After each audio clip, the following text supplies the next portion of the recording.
vamos a empezar a adelantar lo que es las nuevas misiones y instituciones que ostenta el organismo a partir de la reforma de la Carta Orgánica. Bueno, como todos ustedes saben, a fines de marzo de este año se reformó la Carta Orgánica del Banco y se modificó la misión del mandato único que tenía la Carta anterior. La Carta anterior decía preservar el valor de la moneda. Eso fue suplantado por una Carta Orgánica de mandatos múltiples. Ahora son la promoción de la estabilidad monetaria, la estabilidad financiera, el empleo y el desarrollo económico con equidad social. Sobre el particular hay que resaltar que la promoción de la estabilidad monetaria y la estabilidad financiera fue un agregado positivo a la Carta Orgánica, en relación de que las últimas riesgos sistémicos que hubo en el sistema, como fue el del 2008, la caída de Lehman Brothers en Estados Unidos y la repercusión de las distintas burbujas, han hecho que esto sea un nuevo paradigma que todos los bancos centrales la tienen que incluir. El sistema, lo que se ha intentado es proteger la estabilidad financiera, que nuestro país lamentablemente ya ha sufrido en otras oportunidades, como fue en el 95, el efecto Kirchner. En cuanto a la competencia del Banco Central, hay que aclarar que se mantuvieron las mismas funciones de cartas orgánicas anteriores. Generalmente, desde 1935 hasta la fecha, fueron alternándose diferentes funciones que se vienen repitiendo, se vienen modificando, pero se vienen repitiendo. Entre ellas, para que hagan una idea, generalmente está regular la tarea de dinero, actuar como agente financiero y depositario del gobierno nacional, concentrar y administrar las reservas, ahorros y divisas, y contribuir al buen funcionamiento del mercado de capitales.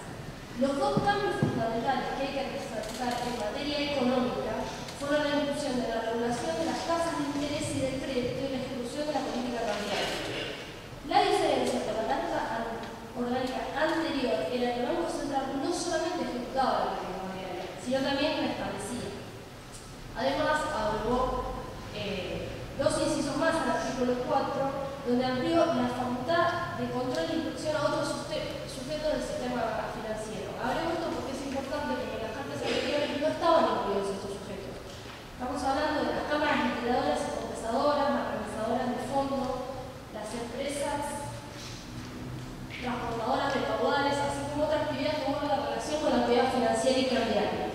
A su vez, entendía la protección de los derechos a los usuarios, a los servicios financieros y la defensa de la competencia. Esta inclusión es importante porque hace 2 años atrás hubo una caída en lo que fue el mercado de monedas, es decir, si no recuerdan mal, había faltantes de monedas en lo que era la circulación monetaria del país. Y empezó a haber una discusión en la que detentaba las monedas. O sea, había faltantes de monedas de 1 peso, faltantes de monedas de 2 pesos.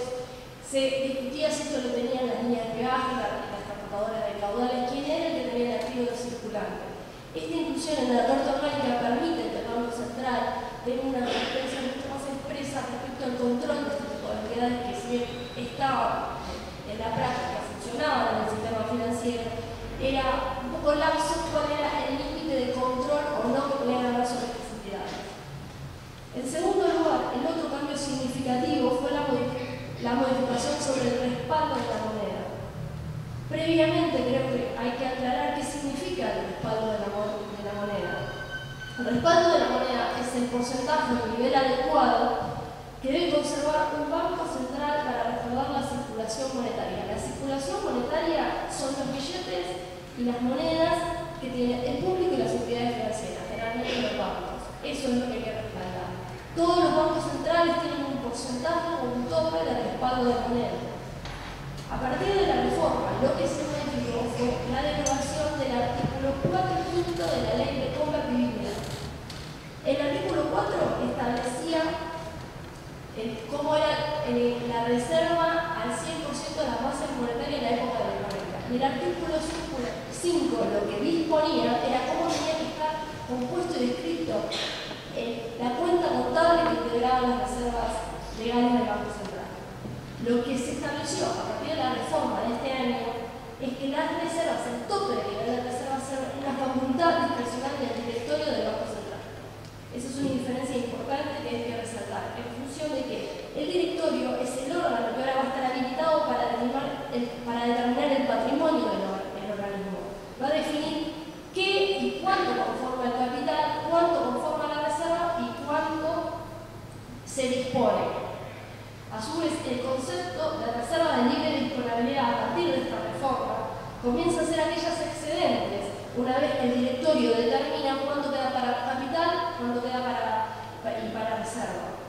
Estas reservas de libre disponibilidad, que son tan famosas, son las que podrán utilizarse para el pago de la deuda con organismos financieros e internacionales o la deuda oficial externa. Por otra parte, otro cambio significativo es que estas reservas ahora pueden estar integradas por títulos públicos nacionales o extranjeros. Acá hay que hacer un alto y hacer una diferencia entre lo que dice el artículo 5 y lo que dice la nueva reforma. Lo importante de la ley de convertibilidad en cuanto al artículo 5 era que establecía cómo debía ser contabilizado el balance contable del banco. Aunque parezca técnico y contable, lo que estamos hablando es que se le daba la obligación al ente de discriminar qué se entendía por reserva. O sea, cuánto integraba el oro, cuánto integraba la divisa extranjera del dólar, cuánto integraba las inversiones afuera.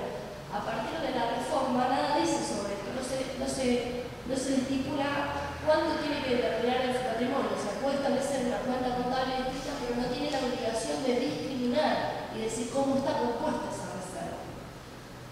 Ahora, otro bloque que también hubo en la reforma fue en cuanto a las relaciones con las entidades financieras. La última reforma abandonó lo que estaba en la Carta Orgánica anterior de los 90, que era prestamista de última instancia. ¿Qué significa ser prestamista de última instancia? Esta era una función que cumplía el Banco Central, que varios bancos centrales del mundo la tienen, como por ejemplo el Banco Inglés. El prestamista de última instancia es aquel que le presta a los bancos cuando los bancos no pueden respaldar la salida de depósitos. La Carta Orgánica anterior lo que decía era que se podía prestar cuando hubiera requisito de liquidez. Y liquidez es que no haya circulante en el mercado y por tanto el banco no puede, un banco privado estoy hablando, no puede responder con esto. Entonces ahí el Banco Central salía a prestarle dinero a los bancos. Ahora, esto fue modificado. Asimismo, redefinió los efectivos mínimos que deben conservarse en las entidades financieras. Sobre los efectivos mínimos, estipuló que deberán tener disponibles determinadas protecciones y que podrán ser efectuados a través de depósitos a la vista o títulos públicos valuados a presión del mercado.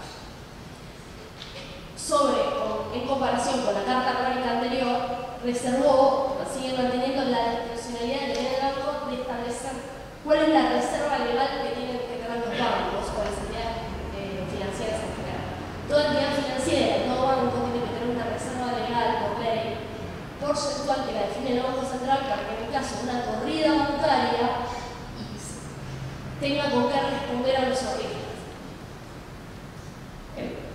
Además, estipuló cuánto deberán reservar de depósitos y otros activos.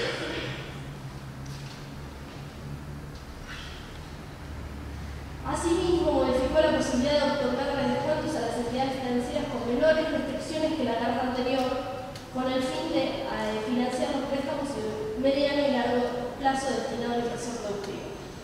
Los descuentos bancarios es un tipo de operación bancaria que utilizan los bancos centrales para otorgarle liquidez a los bancos. Acá se nota el cambio de la Carta Orgánica en el sentido de que están intentando influenciar el crédito. Por ende, a diferencia de la Carta Orgánica anterior, se les dio la posibilidad a los bancos de aplicarles menos restricciones, que se reformuló la ley de entidades financieras, como acabamos de escuchar, cuál va a ser el alcance, porque lo que se estaba intentando es impulsar los famosos créditos que fueron los llamados créditos del bicentenario. Con respecto a eso, es que se estipuló en este inciso que se hicieran los descuentos a las entidades financieras con menos requisitos que las veces anteriores. Otro cambio significativo que hubo de la Carta Orgánica, hablando en cuanto a lo estructural de las entidades financieras, es la modificación de la Superintendencia de Entidades Financieras y Cambiarias, lo que se denomina la CEFIC. La CEFIC fue un órgano que nació, que se creó en la Carta Orgánica de 1992. Y tenía facultades generalmente de inspeccionar y de vigilar, y tenía un montón de facultades en lo que es control de actividades financieras en general. Lo que hizo la Carta Orgánica, la nueva reforma, fue quitar un montón de facultades y también derogar o sacar la declaración para tener la naturaleza jurídica de la CEFIC. La CEFIC había sido declarada en el 92 como órgano desconcentrado. Eso, la nueva reforma no aparece. Creo que este cambio que hay entre la naturaleza jurídica no implica demasiado en el sentido de que hay la confusión de lo que significa la desconcentración de un órgano y la descentralización. El órgano, tanto de la CEFIC, tanto como la Carta de los 90, la Carta de los 90 sigue perteneciendo a la estructura del Banco Central, sigue dependiendo del Banco Central y sigue bajo el patrimonio del Banco Central y teniendo un presupuesto del Banco Central. Lo que sí es importante es entender cuáles son las facultades que tiene ahora a diferencia del anterior. Creo que esto ha sido un error sacarle la declaración de órgano desconcentrado. Creo que hay una confusión sobre lo que significa la independencia de un órgano administrativo. Esto está lo que ha estado en una idea de quitarle menos autoridad a la CEFIC, pero los hechos en la práctica tiene la misma estructura y el mismo manejo de la Carta Orgánica anterior. A diferencia de ahora, y esto es lo importante, es que mantuvo su composición, pero ahora lo que hay es una mayor concentración en facultades de la presidencia del Banco Central. Sobre el particular hay que resaltar que esto se ha terminado mucho, pero esto es un fenómeno que se ha visto en varios bancos centrales del mundo con las últimas crisis. En particular, esto también se vio en el banco inglés, que tiene un órgano muy parecido a la CEFIC que estuvo recortando facultades. En cuarto lugar, una de las reformas más controversiales que hubo fue el artículo 20 de la ley que respecta a los adelantos transitorios que se le hacen al gobierno nacional. Sobre el particular, sobre los adelantos transitorios, primero hay que establecer que todos los bancos centrales dan adelantos transitorios en sus gobiernos. Lo que hay que ver es el porcentaje y las formas en cómo se dan, independientemente de eso. Y es importante señalar que la relación de financiamiento con el gobierno nacional nació con la creación del Banco Central y se mantuvo vigente hasta el día de hoy. Lo que varió en las distintas reformas de la Carta Orgánica, como veníamos escuchando de la misma forma que la ley de entidades financieras, fue el porcentaje. Para que se den una idea, en 1935 y 1945 alcanzó un 10% de los recursos efectivos dentro de los 3 años de ejercicio. Después se elevó a un 15% el porcentaje de adelanto que se le otorgaba al gobierno en 1949 y 1957. Y por último, en el año 1973 se aumentó a un 30% de los recursos efectivos recaudados en el último año. Hago esta aclaración para que tengan idea que esta metodología se mantuvo por los años y con cada reforma de Carta Orgánica siempre se ha modificado o se ha sustituido o se ha variado el porcentaje de este artículo. La última modificación anterior a la reforma había sido la ley 26428 del 2008 y ahí se estableció tipos de adelantos transitorios que se vienen repitiendo pero modificando el porcentaje. El banco podía hacer adelantos transitorios al gobierno nacional en una cantidad equivalente al 12% de la base monetaria, que estaba constituida por circulación monetaria, como yo les expliqué, que es la moneda circulante, más los depósitos a la vista de las entidades financieras. A su vez, podía otorgar una cantidad que no superara el 10% de los recursos en efectivo que el gobierno nacional haya obtenido en los últimos 12 meses. Ese monto de adelantos transitorios en ningún momento podía ser excluido del pago de obligaciones con los organismos multilaterales de crédito. Y a su vez tenía un tope, un límite, que esos adelantos no podían pasar el 12% de la base monetaria. Todos los adelantos concedidos tenían una obligación en el marco que era que tenían que ser reembolsados en los últimos 12 meses efectuados. Si no se pagaba ese reembolso, o sea, no se efectuaba esa facultad, se perdía la facultad de seguir adelante. Esta estructura se mantuvo en la reforma, pero, y acá lo que se agregó, y esto es importante, es los adelantos transitorios en carácter de emergencia nacional e internacional. O sea, que a los adelantos anteriores que teníamos un 12%, más otro 10%, ahora tenemos otro 12% más para casos de emergencia nacional o internacional, con un tope del 10% de los recursos efectivos que el gobierno nacional haya tenido en los últimos meses. Ahora, otro cambio importante es que estos adelantos transitorios que se pueden llegar a otorgar en el caso de una emergencia nacional o